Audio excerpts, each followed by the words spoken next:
Hello and welcome to this options presentation about A-level politics at Chauncey School. On the bottom right hand side of the slide there you'll see the contact details of the two teachers that teach A-level politics. That's me, Mr. Grinter, and my contact details are jack.grinter@chauncey.org.uk, and you can see Miss Seeler's details there are jasmine.seeler@chauncey.org.uk.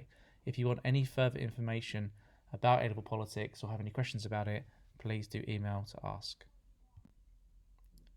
What you'll see on this slide are the three components that make up A-level politics. You can see component 1 is based on the politics of the United Kingdom, component 2 is based on the government of the United Kingdom, and component 3 is based on a comparative look where we study the United States of America in year 13. What you'll find in A-level politics, there is no coursework. Each component is assessed by 1 2-hour exam paper at the end of year 13. So the first topic in UK politics is democracy and participation. We'll be exploring the features of our democracy and how people in the United Kingdom are involved in politics. We look at the debates over who is allowed to vote. So there'll be issues debated such as should prisoners be allowed the right to vote? Should the voting age be reduced from 18 to 16? We also explore the history of the last great struggle for a certain group to be allowed the right to vote, which is for women in the start of the 20th century. And the 19th century as well.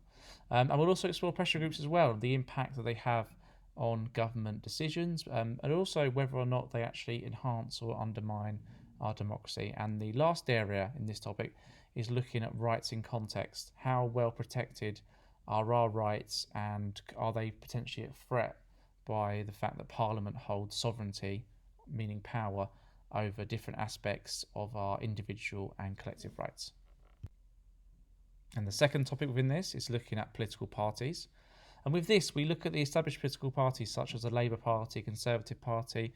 A big part of it is the history of them, how they've changed over time, what policies have they kept, what ideology they're based on. We also explore kind of emerging and minor political parties as well. So parties like the Liberal Democrats, the Green Party, the Reform Party as well. And also one of the things we look at is really what role is it in terms of what influences the factors in terms of how successful these different parties are. What is it that's led to success with voters? What is it has led to failure as well? So the third topic within UK politics is exploring electoral systems. So we look at the different electoral systems that make up the United Kingdom, the main one being the general elections for Westminster, which we see using first past the post. But we also look at how the devolved bodies of the United Kingdom elect for their representation in Wales, Scotland and Northern Ireland as well. We'll also be exploring referendums, how they're used, the impact of them. For example, looking at the Brexit referendum from 2016. And we kind of explore the electoral system and the impact that has on the type of government that has been appointed, and also what that means for party representation in politics. The fourth topic within UK politics is looking at voting behaviour in the media. Within this is a study of the general elections from 1979 until the present day. We explore them as a case study, looking at reasons for and the impact of party policies, manifestos, techniques, what the elections are famous for, what they reveal. But ultimately, it's a kind of a study looking at the kind of behaviour of different groups and how they've voted for different parties over time. So within that, we'll be looking at different classes, gender, age, ethnicity, what geographical region they are from, and the factors that has had in which party they've voted for, but also whether or not they've actually turned out to vote. We also, as part of this one, look at the influence that the media has over general elections with prominent examples we study in depth. So the first aspect of UK government is where we explore the Constitution. We explore what makes up our Constitution and how it has changed since 1997. Ultimately, our Constitution isn't codified like it is in the United States. It's in different places. We explore that, and also we look at whether or not actually UK should have a codified Constitution and what the effect that could be on UK politics. The second topic within UK government is exploring Parliament. So we explore many aspects of it, some of them being the structure and role that the House of Commons and House of Lords have. We look at the legislative process, meaning how laws are actually passed in the Houses of Parliament. And we also explore how Parliament interacts with the executive, with the Prime Minister, with the Cabinet. As part of this, we also look at a history of Parliament within recent times. And we also debate whether or not the House of Lords, which isn't elected, should actually be reformed, and we should have an elected House of Lords. And our next topic we look at is within UK government, exploring the Prime Minister and the Executive. So we look at the structure, role, and powers of the Executive. As part of that, we explore how powerful the Prime Minister is and the Cabinet. We explore recent Prime Ministers within this. So we'll look at things like Tony Blair, for example, Gordon Brown, David Cameron. How much power did these Prime Ministers hold over their Cabinet, and what was the impact of that on UK politics? We also explore the powers of the Prime Minister and the Cabinet to actually dictate events and determine policy as well. And the final aspect of UK government is exploring the relations between the branches. Within this, we explore the Supreme Court and its interactions with Parliament and also executive as well, the Prime Minister and the Cabinet. We also explore as well where power, where sovereignty actually lies in the UK political system. And as part of two of the components, we also explore political ideas, and we have core political ideas which we explore, which are liberalism, socialism, conservatism, and the non-core one, well, the one we choose to do feminism at Chauncey School. So as part of these, it's very different from the other aspects of the politics A-level I'm talking through. It's a study behind the thinkers of these philosophies that have ended up having a really widespread impact on UK politics, but also the world as well. So in year 13, we look at American politics, and one of the first topics we look at within this is the US Constitution. And they have a codified constitution, meaning it was written down by the founding fathers. And ultimately with this, we explore the nature of it and the political effects and the consequences that has been on politics right up till the present day. And the second topic we'll look at is Congress, which is the American Parliament. And we'll explore the House of Representatives and the Senate within that. We really look at like the functions of Congress, like how it operates. We also look at sort of the last 20, 30 years within Congress and the history of it, and interesting cases that have come forward, the role of the Democratic Party and the Republican Party in Congress as well. And ultimately we learn about how laws are passed within it as well. And the next topic is studying US presidency.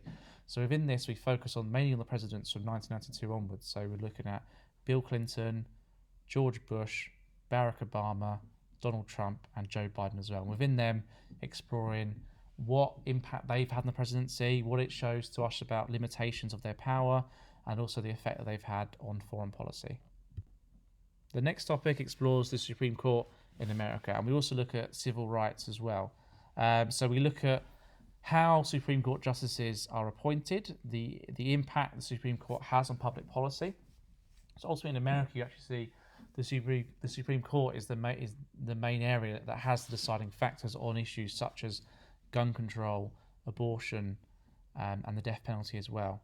And we also look at race and rights in contemporary US politics. So we look at the history behind it, but also what the situation is today in terms of voter rights, in terms of how ethnic groups are represented in American politics and society as well. We also explore democracy and participation in American politics. So within this, we do a study looking at the Democratic and Republican Party and the role that they play. And we also look at the different electoral systems that they use in America. And the final aspect of the US government and politics topic is looking at this comparative approach. So what we do within it is we look at the United States, but really compare it to the United Kingdom. So we look at it in terms of the powers they hold, Parliament. How does the US President compare to the UK Prime Minister? How do the political parties in America compare to the political parties in the UK? And also the differing roles and outcomes of the Supreme Court in the United States and the UK. So this slide looks over some of the career paths you could have when studying A-level politics. So ultimately, it can really open you up to many different areas. After A-level, it might be that you look to go on to do a university degree, for example. And politics really complements other subjects in that you could ultimately go on to do a politics degree, but also it helps other subjects as well. Think areas like history, sociology, philosophy and ethics, media, economics, English literature, English language, any subject which requires you to write in an analytical and evaluative way. Politics will complement that quite well. And in terms of career path later on, you see A-level politics. Many people go on to do degrees in law or work in law, journalism, teaching, management, business areas. It really opens you up to many different career paths. And why I choose A-level politics is quite different from other subjects in that it's always changing, it's always evolving, because in A-level politics, a lot of what we do is discuss current affairs. We think about the impact that it's had on UK politics. So students that would be looking to do it would be ones that really do enjoy debating, ones that really do like thinking about, well, what's happening in the news at the moment, and what's my opinion on it. So, for example, at the moment, with one of my classes, we've been talking about Extinction Rebellion, about how they've been sort of causing disruption on roads, for example, to promote their cause, and actually debating whether or not that is right. Things like that, areas that are interesting and areas that are prominent, we often debate in class. So that finishes the A-level politics presentation. As I said at the start of the PowerPoint, if you have any questions, please do email me at jack.grince@chauncey.org.uk if you have any questions. Thank you.